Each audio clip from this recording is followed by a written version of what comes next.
నల్గొండ జిల్లాలో మంత్రులు భట్టి విక్రమార్క ఉత్తమ్ కుమార్ రెడ్డి పర్యటించనున్నారు. సుంకిశాల ప్రాజెక్టును భట్టి ఉత్తమ్ సందర్శించనున్నారు. కూలిన రిటైర్నింగ్ సైడ్ వాల్ ను భట్టి ఉత్తమ్ పరిశీలించనున్నారు. నీట మునిగిన ఇంటెంట్ వాల్ పంపింగ్ స్టేషన్ ను మంత్రులు పరిశీలించనున్నారు.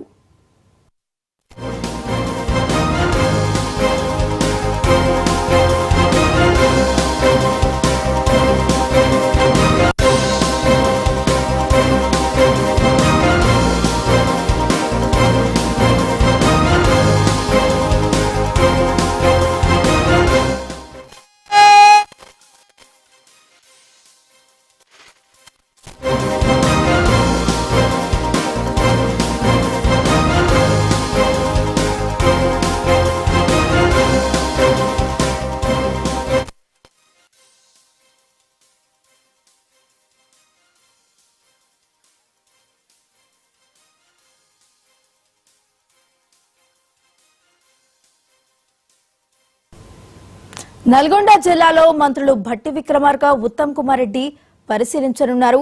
సుంకిశాల ప్రాజెక్టును భట్టి ఉత్తమ్ కుమార్ రెడ్డి పరిశీలించనున్నారు. మరి ఇదే అంశానికి సంబంధించి మరింత సమాచారాన్ని మా ప్రతినిధి శ్రీకాంత్ లైవ్ లో సిద్ధంగా ఉన్నారు. శ్రీకాంత్, వైష్ణవి, ఈ ఏదైతే సుంకిశాలలో ఇటీవల రిటైనింగ్ వాళ్ళు కూలిందో దానికి సంబంధించి ఇటు గ్రౌండ్లో క్షేత్రస్థాయిలో పరిశీలించేందుకు మంత్రులు ఉత్తమ్ కుమార్ రెడ్డి అదేవిధంగా తుమ్మల నాగేశ్వరరావు వీళ్ళిద్దరూ ప్రదేశాన్ని పరిశీలించబోతున్నారు. అయితే ఈరోజు ఏదైతే రిజర్వాయర్లకు సంబంధించినటువంటి క్యాబినెట్ సబ్ కమిటీ ఉందో అందులో మంత్రి జూపల్లి కృష్ణారావుతో పాటు ఇటు ఉత్తమ్ కుమార్ రెడ్డి చైర్మన్గా, ఇటు జూపల్లి కృష్ణారావు, తుమ్మల సభ్యులుగా ఉన్నారు. అయితే 11 గంటలకు ఆ సమావేశం జరగాల్సి ఉండేది.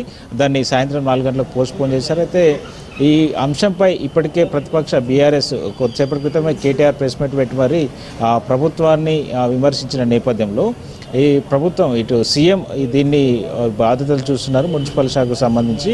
అయితే ఈ నేపథ్యంలోనే సీఎం ఆదేశాల మేరకు మంత్రులు ఎవరైతే ఉన్నారో తుమ్మల ప్రస్తుతం ఖమ్మం నుంచి బయలుదేరినటువంటి పరిస్థితి కనిపిస్తుంది. ఇప్పటికే ఉత్తమ్ కుమార్ రెడ్డి నల్గొండలోనే ఉన్నారు. అక్కడ నుంచి ఈ ప్రాంతానికి వెళ్ళినారు. ఇద్దరు అక్కడ నుంచి కోదాన్ నుంచి ఇద్దరు మంత్రులు కలిసి సుంకిశాలలో ఏదైతే రిటైనింగ్ వాళ్ళు కూలిన ప్రాంతాన్ని పరిశీలించనున్నారు.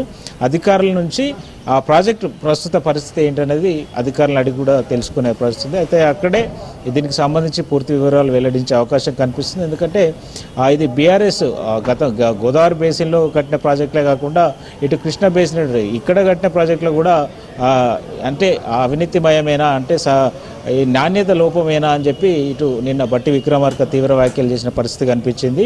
అయితే ఈ బీఆర్ఎస్ హయాంలోనే దీన్ని కట్టారని చెప్పి విమర్శించారు.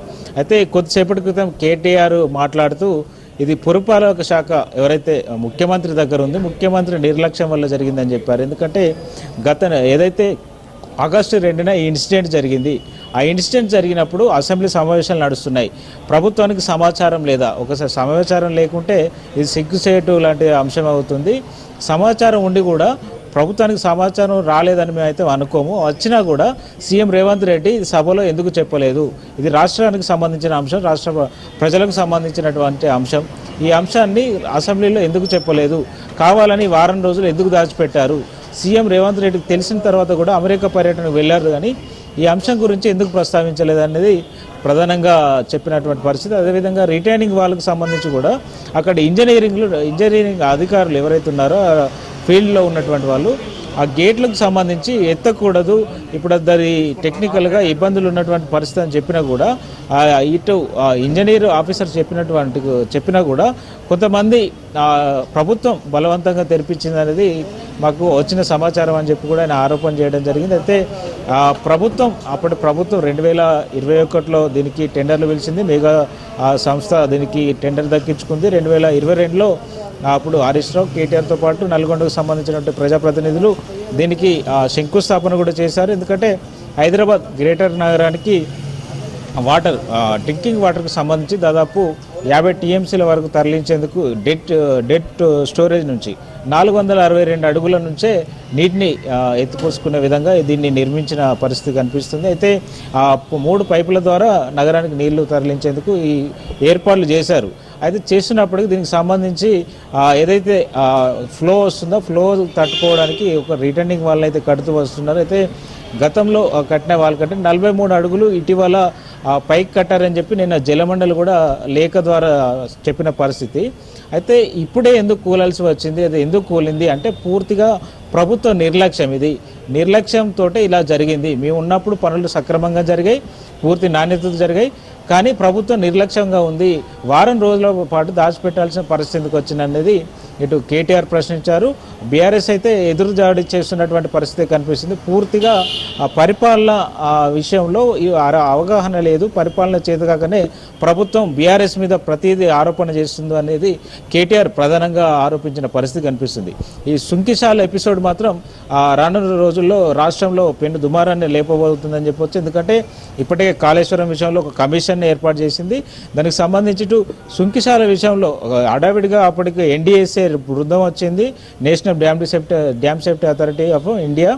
ఇప్పుడు ఇక్కడికి ఎందుకు రాలేదు, వీరు ఎందుకు ఆదేశాలు ఇవ్వలేదు, వారికి తెలిసి కూడా ఎందుకు వేయట్లేదు అనేది ఇక్కడ బీఆర్ఎస్ క్వశ్చన్ చేస్తుంది. ఇవన్నీ వీటి అన్ని అంశాలు. Right, thank you Srikanth.